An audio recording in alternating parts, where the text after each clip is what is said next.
Magandang araw, minamahal ko mga kapatid.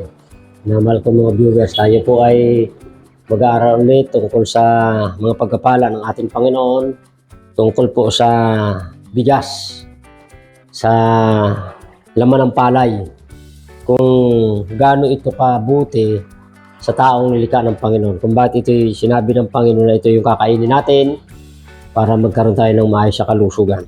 Ito pong aking hawak, mga kapatid, ay bigas. Ang tawag dito unpolished rice. Kulay brown pa, mga kapatid. Ito namang isa ay kulay puti. Yan, mga kapatid. Kulay puting bigas. Ito po parehas lamang. Parehas lang ito. Ang pagkakaiba lang, ito, nandito pa yung balot ng bigas. Ang tawag ay balok ng bigas. Ito naman, wala ng balok. Kaya puting-puti na. Ito yung pinakamasustansyang bigas. Pag sinaing natin, ito yung pinakamasustansyang kanin. Mga kapatid, unpolished rice pa siya. Ito, puting-puti na, wala na siyang sustansya, kahit kunti.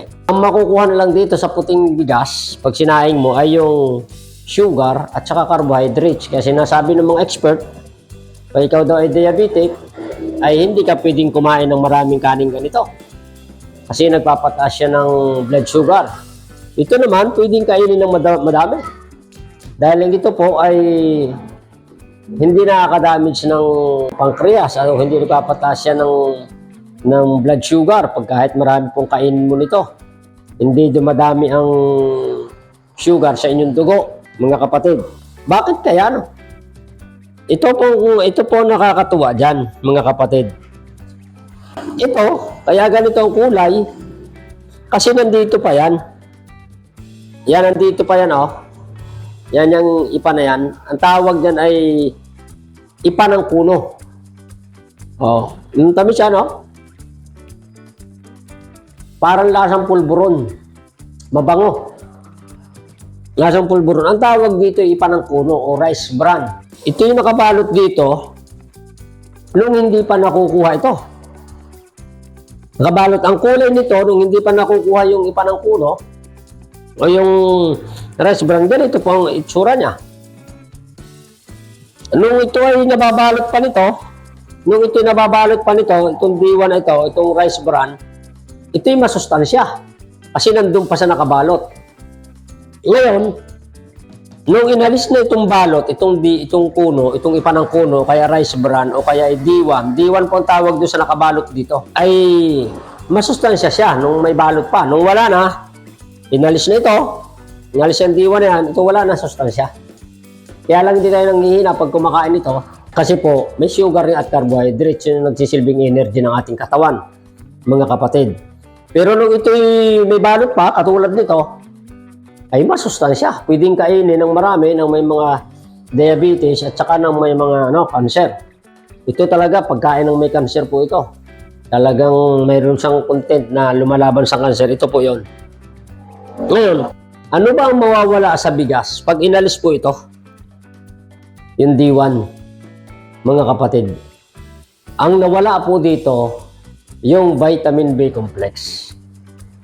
Sa ipa ng kuno, doon sa dara, nandun yung vitamin B complex. Yung vitamin B1, B2, B3, B6, B12. Nandun pa rin yung thiamine. Nandun pa rin yung fiber. Yung fiber ay lumalaban sa sakit, particular na po sa cancer. At saka yung choline at inositol. Nandito po yun sa ipa. Nandito pa yun nung ito ay ganito pang itsura ng bigas. Nung inalis na pong balot, inalis na ito, ganito na pong itsura ng bigas, nawala yung vitamin B complex, nawala yung thiamine, nawala yung fiber, nawala yung choline, nawala yung inositol. Kaya wala na itong panlaban sa mga sakit. Narito yung panlaban sa mga sakit, mga kapatid.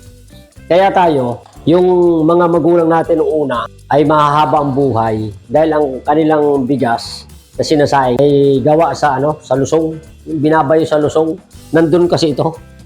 Ito yung pag nagtatahi ka ng bigas, yung kumakapit sa bilao na parang pulbo. Yun yung nagpapahaba ng buhay ng tao.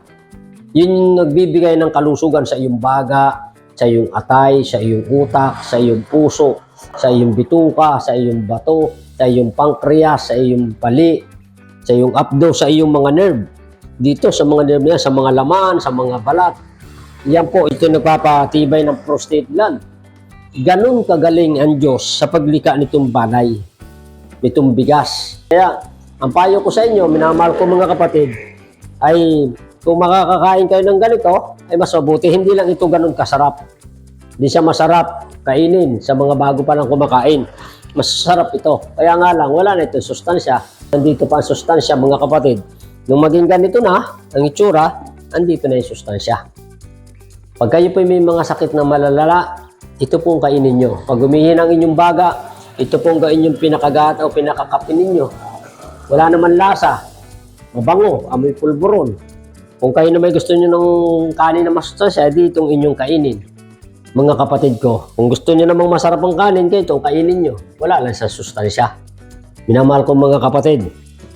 Tinuturo ko po ito sa inyo para po kayo ay makapag-isip, makapagpasya kung alin ang mas mabuting kainin. Ito na puro sustansya, na kaiba naman ang kulay, hindi rin masarap nguyain sa mga baguhan pa lamang. So itong puti na masarap nguyain, pero wala naman sustansya. Akin di pinapayo, uminom kayo nito palagi, itong ipa. Yan. Yung ipa po na yan, mga kapatid. Yan. Yan po ay, ang gagawin lang ninyo, kuha kayo ng ipa sa kunuhan. Ang tawag din ay D1, yung ipa ng puno. Ag-agin nyo siya ng mga ilang ag-ag. Tapos saka nyo salain, saka nyo sangagin. Pag nasangag nyo, saka nyo timplahin sa tubig na mainit para lang kape. Mga kapatid, ito pa napakaganda nito. Pag kayo'y nagsaing, mga kapatid, ito man, o mas maganda ito, pag sinain nyo ito, yung tubig, pag kumulo na, bago inyunin, bawasan nyo ng tubig, inumin nyo yung tubig niya, yung pinakaam niya. Mga kapatid, napakaganda sa katawan. Maganda sa puso, maganda sa bituka, maganda sa atay, maganda sa baga, halos sa buong katawan, basta yung am nito. Mga kapatid, ay talagang makikinabang kayo sa ikabubuti ng inyong kalusugan, sa ikahaba ng inyong buhay. Pagpalain po kayo ng Panginoon.